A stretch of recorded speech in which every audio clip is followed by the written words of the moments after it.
Jeg har været ude at handle i dag. Nu skal I se, hvad jeg har købt. Jeg har købt en kasse Cast Lemon sodavand.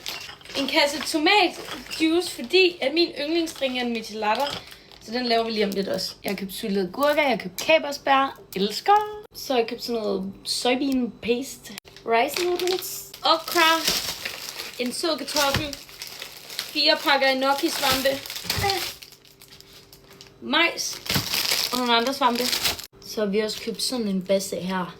Og så det her, det glæder mig virkelig meget til at smage. Det er nogle fiskeæg på dåse. Så har jeg købt nogle alkoholfri øl, og jeg har købt sådan en kæmpe bouillon oksekødsting her. Okra, det smager low-key af ærter. Bare sådan en slimet ærte. Det er lækkert. Chamoy. Chamoy. Det er hende. Don't judge, jeg har kun blomkål som isterninger, men det er en salt drink, så det går nok. Tabasco. I like mine spicy. Så fylder vi bare lige en masse tabasco her i. Worcester. Ja, I ved hvad det er. Lige et par drops. Citron. Tomatjuice. Lidt øl. Oh my god. Loki, det er en mexicansk version af en Bloody Mary.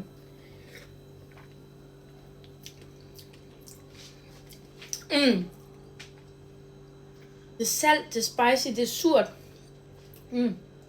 Ses.